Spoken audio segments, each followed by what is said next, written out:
My friend comes up to my dorm and knocks. She's like, I got something to tell you. I hate to give you this news. I'm like, what are you talking about? And then she tells me that my brother is dead. I'm like, you gotta go. And I'm like, why would you even say that? Like, you're playing. Like, don't say that. Call my mom. I looked on Google because people are fast with the news, and then I waited. It was said that he was shot, nothing was pronounced, and then 30 minutes to an hour later, that was it, so. It's big enough to be with. Pop Smoke's brother, Obasi Jackson, reflects on the year that has passed since Pop, the Brooklyn rapper known for his baby face and bristled voice, was killed.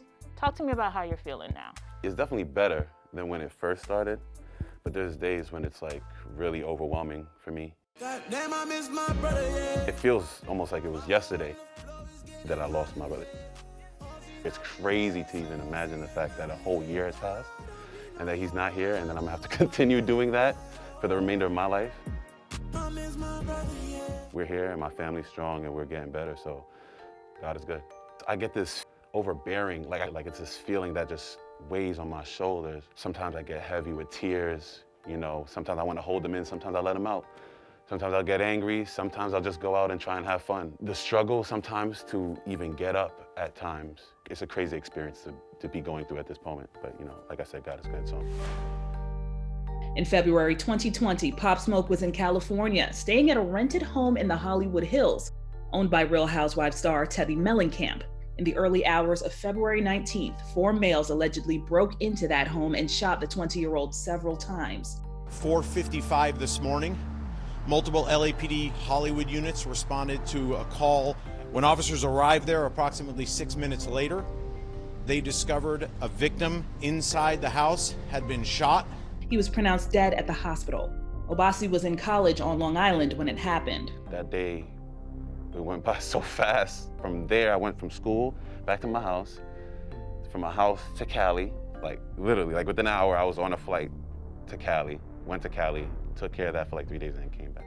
That whole weekend, or the rest of that week, I should say, was just a blur. It came and went, just like that.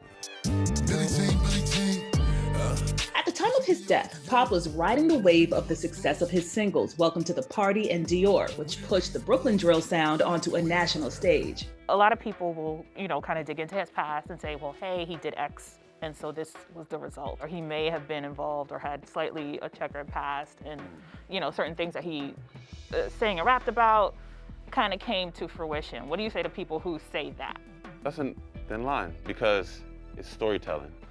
When you're in an environment and things are taking place, your artistry is going to show a depiction of where you are. You're a product of that environment.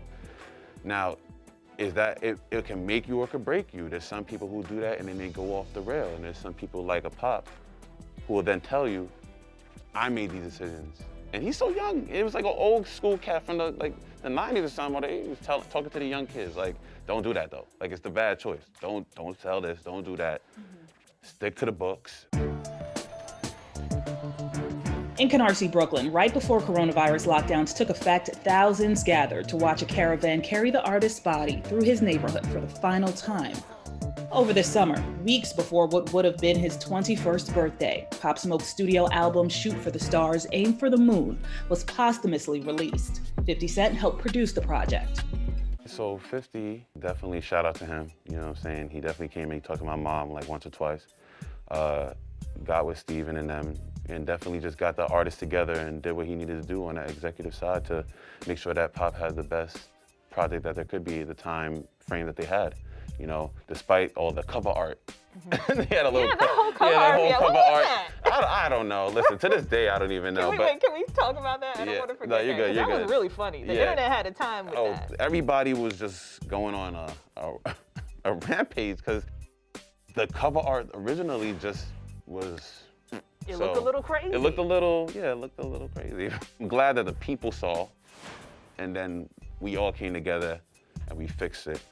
So that was a blessing in itself. Pop deserves nothing but the best. Talk to me about what's your favorite memory of Pop? Yeah, after church, they had a playground in our parking lot. We also had a little basketball court, and we would rush out to church. And it was always a race to the, you know what I'm saying? It was a race to the playground. So everything was like, who could get there faster? Who could do this better? It was always competition. But we always did something at church, whether it be basketball, swinging, just running around, running through the cars, running through the pews and the aisles of the church. It was fun times where everything just felt free and just natural. It's just you and me. I tell my manager all the time, like, the courage that he had, like, I wish I had it because he was outside. When people say they know him, they know him. There was one time I'm driving with him, Rockaway Avenue, I think I'm going down. He just pulls over to the site, like, yo, he yelled at the car, and there's like 3, 4 people on the block. I'm like, yo, how do you even know these people? But they all, yo, bro, but this is a little bit before the music went crazy, so people already knew him. Wow. And that's the craziest. So when people say they love Pop, they got love for Pop. They really love him, like, you know what I'm saying? So, They say they outside. yeah, he was outside. Wow. He really was. On February 19th at 4 a.m., a gun was used to take my son from me. You know him as Pop Smoke. We call him Shar. A lot had happened to him over the years. My mom, my dad, myself. It wasn't easy, but they did the best they could possibly do, and he came out. Despite anything, he made it on top. He showed the world. He showed everybody that was hating different. He deserved all the fame, his celebrity status, the money. He deserved that because he worked and he hustled for it, and he didn't let anybody tell him no. This is especially true when you look at where his career could have gone. Pop Smoke was starting to act. His debut will come in the movie Boogie. Come on, back in the locker room. All right. About a skilled basketball player named Alfred Boogie Chin with goals of making it to the NBA, set to be released in March. I know these lines Obasi is also forging his own career in music. You don't gotta put your cup down, no. Drink free and holler at me if you need me. But don't look for him to mimic his little brother's sound. He's focused more on R&B and neo-soul. That's why I'm trying to bring R&B back. I'm not saying that it's dead and that people are not doing it, but I want it to be cool. You should enjoy yourself.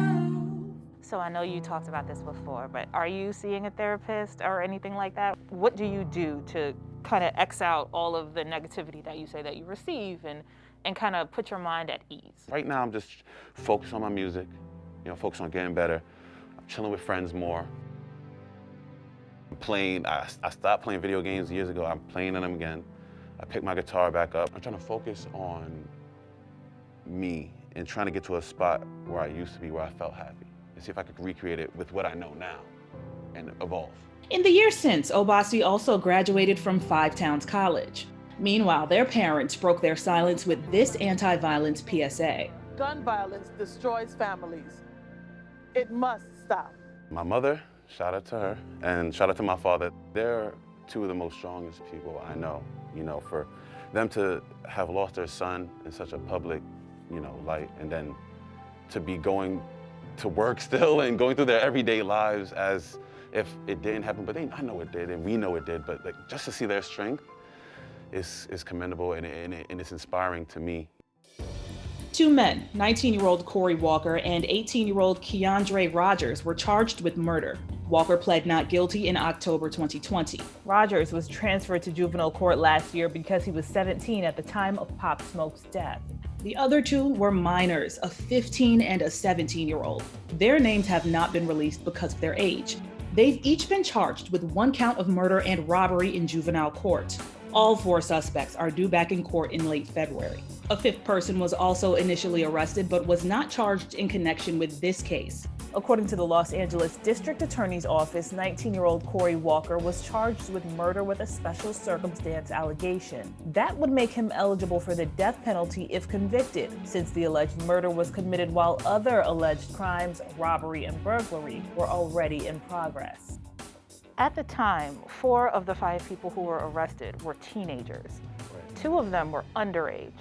How did that make you feel? I mean, this is crazy because it's like, why is that acceptable? These kids, they should be wanting to aspire to be better. Like, you don't have to do this to survive. You don't have to take from the next man or take someone's life for status or to fill some kind of void within yourself. What does justice for Bashar look like? Justice for Bashar just looks like doing what's best for him And that means sometimes putting yourself, you know, to the side, your ego to the side, you know what I'm saying? To realize that there's a bigger picture at hand. The trial is coming out. I mean, the case is gonna get, you know, dealt with one way or another. But I feel like true justice will come for the people that say they love him. And that's me included, you know? So it's just up to us to do the right thing. Is there anything a judge can say, any sentence that can be handed down that would make you feel like, okay, obviously there's nothing that can bring him back, but is there something that can be like, you know what? That was the right thing. That was the right sentence. I don't know. And I don't even want to speak out of term, so I'm gonna just leave it like that. I wouldn't want anybody to lose their life, but at the end of the day, I also feel like it should be an eye for an eye, and people should get what they deserve. Like, that's another thin line that I don't even want to try and tread over, so I'm gonna leave it like that. God's gonna do what God's gonna do. For Inside Edition Digital, I'm Stephanie Officer.